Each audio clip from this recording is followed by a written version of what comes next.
নমস্কাৰ, মই কল্পনা। এইটো মোৰ প্ৰথম ভিডিঅ'। আশা কৰোঁ সকলো কুশলে আছে। যিহেতু প্ৰথম, সেয়ে মই এটা মিঠাই ৰেচিপি আৰম্ভ কৰোঁ বুলি ভাবিছোঁ। মিঠাইবিধ হৈছে লাংচা।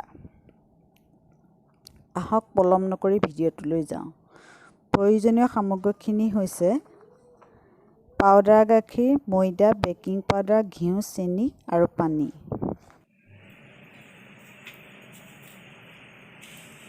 একাপ মেজাৰমেণ্ট কাপৰ পাউডাৰ গাখীৰ ল'ব। ফুল ক্ৰীম হ'ব লাগিব পাউডাৰ গাখীৰটো। যিকোনো পাউডাৰ গাখীৰ হ'লেই হ'ব।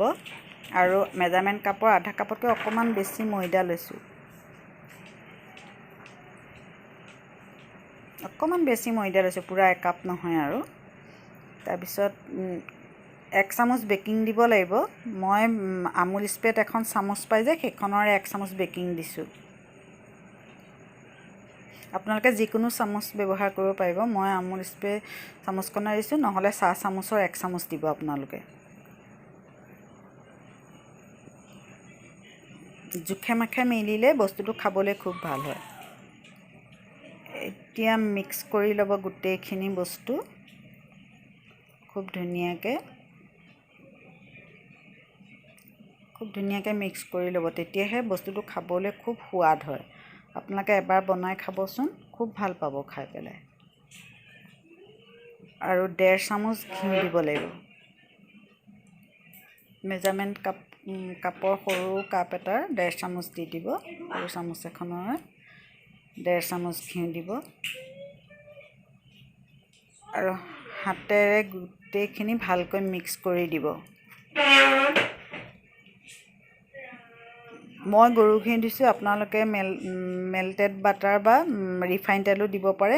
গৰু ঘিউ দিলে গোন্ধটো খুব ভাল হয় কাৰণে মই গৰু ঘিউ দিছোঁ। আপোনালোকে যি ইচ্ছা তাকে দিব।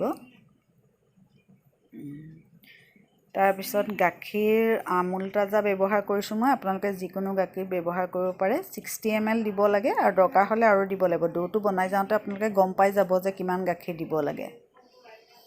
লকডাউনৰ দিনকেইটাত ঘৰতে থকা সামগ্ৰীৰে ধুনীয়া ধুনীয়া মিঠাই বনাব পাৰি। আপোনালোকে কি বনাইছে বাৰু জনাবচোন। ওলাই যাব যিহেতু নোৱাৰি, হোটেলৰ মিঠাই পাবলৈ নাই, গতিকে ঘৰতে বনাই ধুনীয়া ধুনীয়া মিঠাইবোৰ খাব পাৰি। ঘৰতে থাকক, সুৰক্ষিত থাকক, সেইটোৱে আৰু। খুব ভয়াৱহ পৰিস্থিতি এটাৰ সৃষ্টি হৈছে মহামাৰীটোৱে। বিৰাট অসুবিধাৰ সৃষ্টি কৰিছে। বেয়া লাগে। দিন হাজিৰা কৰা মানুহবিলাকলৈ বিৰাট বেয়া লাগে, নহয়নে বাৰু?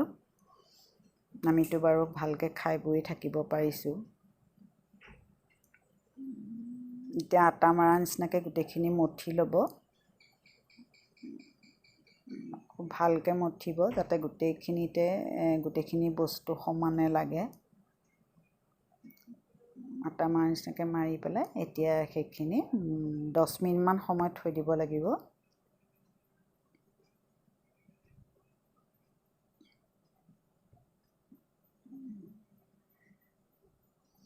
হাতত অকণ ঘিউ সানি লৈ পেলাই লাংচাকেইটা তৈয়াৰ কৰি ল'ব লাগিব।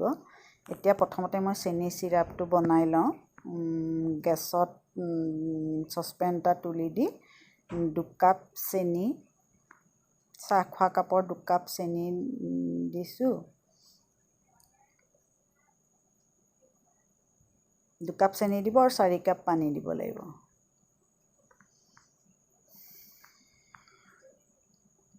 মই আগতে অলপ পানী দিলোঁ, কেমেৰাটো অফ হৈ গ'ল কাৰণে দেখাব নহ'লে। আপোনালোকে 2 কাপ চেনিত 4 কাপ পানী দিব আৰু ইলাচি 2টা ভাঙি দিব। তেতিয়া বৰ এটা সুন্দৰ গোন্ধ ওলায়। মিঠাইটো খাবলৈও বৰ ভাল হয়। ইলাচি গুড়িও দিব পাৰে। মোৰ তাত ইলাচি গুড়ি নাই কাৰণে মই 2টা ইলাচি ফালি দিছোঁ।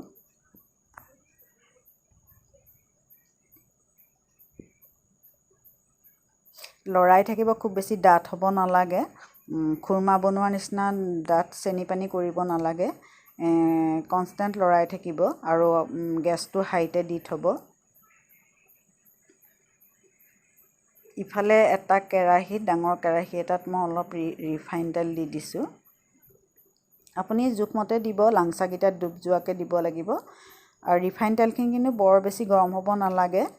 ইফালে মই গাখীৰ 2 চামুচ চেনিৰ ৰসখিনিত দি দিছোঁ। গাখীৰ 2 চামুচ দিলে চেনিত থকা লেতেৰাখিনি ওপৰলৈ উঠি আহে আৰু এইবোৰ কিমান অপকাৰী চাওকচোন। আমিতো নাজানাকৈ পেটলৈ গৈ থাকে। আপোনালোকে সদায় কিবা বনালে চেনিৰ ৰসত গাখীৰ 2 চামুচ দি ল'বচোন, তেতিয়া এই অপকাৰী বস্তুবিলাক ওপৰলৈ উঠি আহে।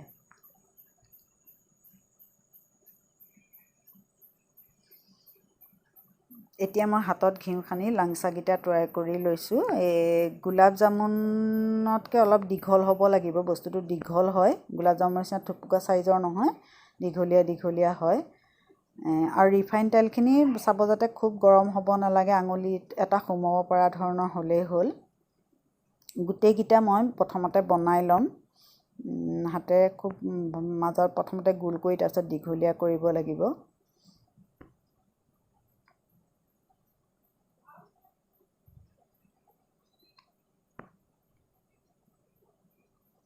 ঘিউ অকণ সানি ল'লে মানে বস্তুটো লাগি নধৰে। ঘিউ অকণ আপোনালোকে সানি ল'ব।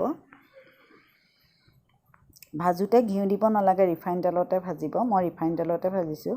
ঘিউত ভাজিলেও ভাজিব পাৰে, কিন্তু বৰ গুৰুপাকি হয় বস্তুটো। এই ঘিউ যিহেতু দিয়া হৈছেই, গতিকে ৰিফাইনতে ভাজিব।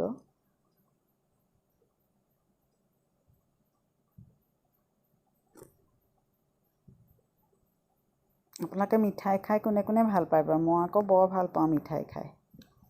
নাজানো আৰু, ডায়েবেটিছ হ'লে এৰিব লাগিব আৰু, তাৰ বাদে মিঠাই কিন্তু খায়ে থাকিম।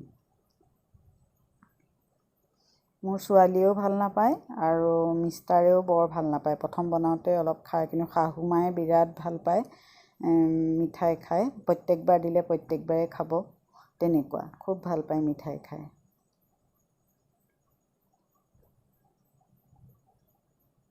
এনেকৈ গোটেইকেইটা বনাই ল'লোঁ। কেইটামান গোলকৈও বনালোঁ, কেইটামান দীঘলকৈ বনালোঁ।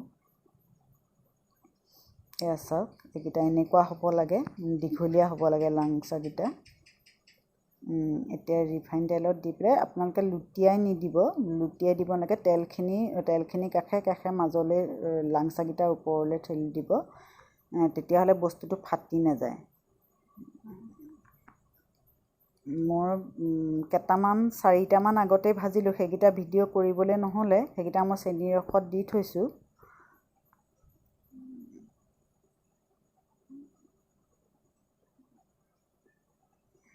এনেকৈ তেলখিনি মাজলৈ আনি আনি দিব, তেতিয়া লাংচাকেইটা ফাটি নাযায়। ইফালে আগৰ লাংচা 4টা বনাই যে দি থৈছিলোঁ, সেইখিনি এইখিনি চেনি পানীৰ লগত আকৌ মিলাই দিলোঁ। চেনি পানীখিনি চিমতে গেছৰ ওপৰতে আছে। এতিয়া এইকেইটাও লাহে লাহে ভাজি, এইকেইটা ৰঙচুৱাকৈ ভাজি কাঢ়ি থলোঁ। এতিয়া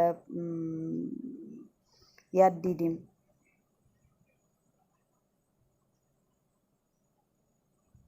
মোক সেইখিনিও ভিডিঅ' কৰা নহ'লে, এয়া চাওক।